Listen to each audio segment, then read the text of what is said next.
Hello everyone, welcome back to my channel. So ఇవాళ అయితే నాటుకోడి బిర్యానీ చేస్తున్నానండి. దాని గురించి అయితే ఇలా నాటుకోడి తెచ్చుకుంటాం కదా, దాని తర్వాత ఇలాగా కొంచెం కాల్స్తారు కదా, అదంతా ఇలా చాక్తో క్లీన్ చేసుకోవాలి. ఇప్పుడు అండి మొత్తం అంతా క్లీన్ చేసుకున్నాము. సో ఇప్పుడైతే ఇలా ఉంది. దీనిలో జింజర్ గార్లిక్ పేస్ట్ ఒక 2 టేబుల్ స్పూన్స్ వేసుకుందాం. ఇది ఉంది 2 కళ్ళుప్పిండి ఇంకొంచెం వేసుకోవాలి. దీనిలో సాల్ట్ ఎంత బాగా మనం ఉప్పు వేస్తామో అంత బాగా ముక్క పడుతుందండి. ముక్క చప్పగా ఉండకుండా ఉప్పుగా ఉంటేనే బాగుంటుంది. హల్దీ పసుపు, కొంచెం కారం, ఇవన్నీ వేసుకున్నాం కదండి. ఇప్పుడు దీన్ని బాగా కలపాలి. బిర్యానీ ముక్క అంటే వాళ్ళు ఇంత పెద్ద పెద్ద సైజే ఇస్తారు మనకి. సో ఆ సైజ్ అయితే మనం కట్ చేసుకోవాలి. లేదంటే చిన్న ముక్క అయితే మాత్రం మొత్తం అంతా ఓపెన్ అయిపోద్ది అండ్ మొత్తం బిర్యానీలో కలిసిపోద్ది అన్నమాట, ముద్ద కింద అయిపోద్ది. సో ముందుగా అయితే మనం ఒక కుక్కర్ పెట్టుకుందాము. దాని తర్వాత దీంతో ఒక పెద్ద స్పూన్ ఆయిల్ వేసేసుకుందాం. అవి జరదాలని ఇంకొకటి వేసుకోవాలంట.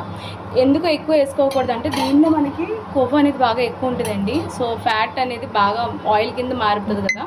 సో అందుకే ఎక్కువ వేసుకోకండి, చూసుకొని వేసుకోండి. బిర్యానీలో మళ్ళీ వేస్తాం కదా, అప్పుడు వేసుకోవచ్చు. ఇప్పుడు ఆనియన్ వేసుకున్నామండి. పెద్ద 3 ఉల్లిపాయలు అండి. పెద్ద 3 ఉల్లిపాయలు ఉంటాయి కదండి, ఇంత సైజువి, ఆ సైజు వేసుకున్నాము. ఇలా సన్నగా తరుపుని వేసుకోవాలి.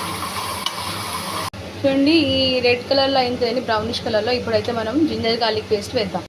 ఒకటైతే వేసుకున్నాను. ఇందాక నేను మ్యారినేషన్లో 2 వేసుకున్నాను కదా, ఇప్పుడైతే ఇది ఒకటి వేసుకుంటున్నాను. ఇప్పుడు గరం మసాలా పేస్ట్ వేసుకుందామండి. ఆల్రెడీ దీని ప్రిపరేషన్ అంతా నా వీడియోలో ఉంది, చూసుకోండి ఒకసారి, ఒకవేళ ఎవరికైనా కావాలంటే. దీన్ని కూడా బాగా రోస్ట్ చేసుకోవాలి, పచ్చి వాసన పోయే వరకు రోస్ట్ చేయాలండి. ఇప్పుడు మసాలా అనేది బాగా వేగిందండి. ఇప్పుడైతే మనం పచ్చిమిరపకాయలు వేసుకుందాము. ఘాటు పెట్టుకొని వేసుకుంటాను నేనైతే. దీన్ని కూడా ఒకసారి మిక్స్ చేసి ఇప్పుడు మనం చికెన్ మ్యారినేట్ చేసి పెట్టుకున్నాం కదండి నాటుకోడి, అదైతే వేసుకుందాం. ఇదిగోండి నాటుకోడి ఇప్పుడు దీనిలో వేసేస్తున్నాను. బాగా మిక్స్ చేయండి అండ్ ఫుల్లో పెట్టండి. పెరిగి వేసుకుందామండి. ఇప్పుడు కొంచెం కొబ్బరి పేస్ట్ కూడా వేసుకుందాము. దీంతో 4 టేబుల్ స్పూన్స్ వేసుకున్నానండి. చూడండి, దీనిలో మనకి నేను ఒక 10 మినిట్స్ నుంచి పెట్టండి హైలో. సో వాటర్ అనేది వస్తుంది దీని నుంచి. ఇప్పుడు మనం కొంచెం వాటర్ వేసుకొని విజిల్ వేసేసుకోవాలి.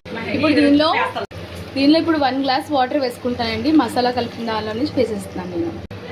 5 to 6 విజిల్స్ పెట్టుకోవాలండి. ఇప్పుడు మూత వేద్దాం. ఇదైతే కుక్ అయిపోయిందండి. ఇప్పుడు సైడ్లో పెట్టుకుందాం. ఇది కుర్మా అండి.